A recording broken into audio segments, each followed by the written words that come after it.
Hey neighbor, let's talk about today an easy and effective way to feed your vegetables. So we got our small garden here. We got 1, 2, 3, 4, 5 rows. We got 2 rows of potatoes, 2 rows of different type collards, and a row of tomatoes. Now we've already got our small drip irrigation kit laid out here, so we got irrigation going on, everything's good. We planted this about 2 weeks ago. Now before we planted, we incorporated our organic fertilizer, our complete organic fertilizer, into these rows here to give a good base fertilizer and a good starting fertilizer for our crops. Easy to do, just sprinkle it out where our rows was going. But now we need to supplement that because our release on our organic fertilizer may not be a straight line. According to what kind of weather we're having, these organic fertilizers release a little differently. In colder weather, it's going to take a little longer for them to release. In warm weather, they're going to release quicker. So we're about 2 weeks into this garden here.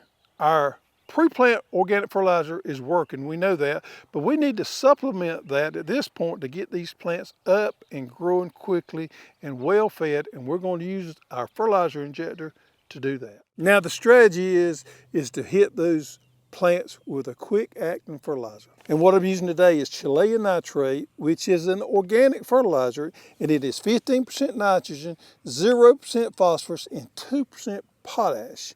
And we're going to use this to prop those plants up and get a quick shot of nitrogen to them, because this, unlike most organic fertilizers, is a quick acting nitrogen source.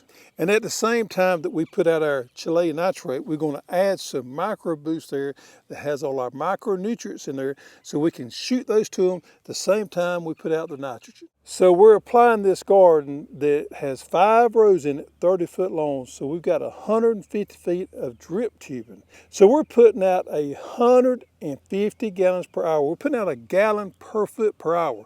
So we got, again, 5 rows, 30 foot long, that's 150 feet. So we're putting out 150 gallons per hour. Therefore, with our fertilizer injector, we do not need any flow discs for this application. Now what we're going to be mixing today is about 8 ounces of Chilean nitrate. My plants are small, so I want to take it a little easy on how much nitrogen I put to them at this point.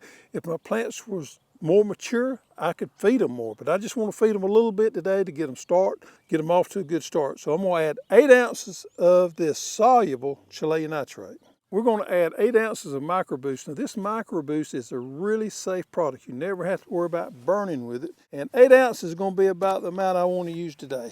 And I always like to fill my injector up. Now, if you do not fill your injector up, you're going to have to, you hook it up, you're going to have to wait till enough water gets in there to start pushing out the solution. The injector has to be full of solution before it starts working properly. So I don't need a flow disc. If I did need a flow disc, I would install it right here, but you do need to make sure that you got a water hose washer there. I'm putting out 150 gallons per hour, so I don't need a flow disc. If I was putting out less than 120 gallons per hour, I would need to install one of the 3 flow discs. All right, now it's time just to hook it up to the filter regulator combo. Then hook our water hose up.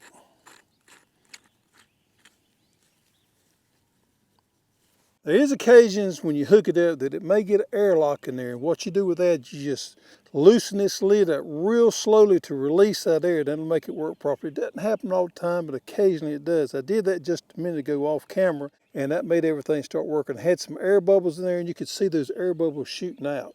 All right, with the Chilean nitrate, it makes a clear solution, so I would not be able to know if it was working correctly, but I added the micro boost. That micro boost adds that brown tint to it, so I know everything's flowing through my drip line correctly. Our 20-20-20 is actually blue when it's dissolved, so you can see it moving through. But if you're using one of our clear solutions like Chilean nitrate, calcium nitrate, ammonia sulfate, you could add food color in there to give some color in that tube in there if you desired to. So the cool thing is we're putting fertilizer right there where the plant goes. We're not wasting any fertilizer. We're not fertilizing out here where the weeds is going to grow. We're not wasting fertilizer out here.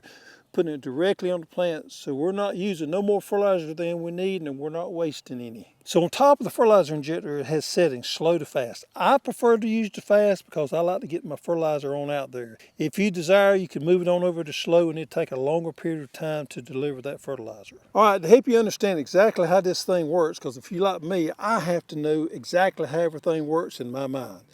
This thing is actually pretty simple. So the black tube here is pushing in water into this tank, and it's displacing the solution that's in there that's pushing out through the clear line going out to the garden there. So it doesn't put all the fertilizer out and become empty at one time. It's a gradual process that the solution in the tank is dissolved more and more and more till it's eventually gone. Now, vegetable garden these days could be a little bit different than what your grandfather done or your forefathers before you. Technology has allowed us to use some tools that they didn't have. Drip tubing, drip tape, fertilizer injectors, some of these soluble fertilizers allow us to be way more efficient with using water, using fertilizer, doing a better job of delivering those nutrients to the plant when they need it. Therefore, we can grow more things, more produce in a smaller area because we have these tools. And for the average person growing a backyard garden, they can be way more successful with these technologies we have today.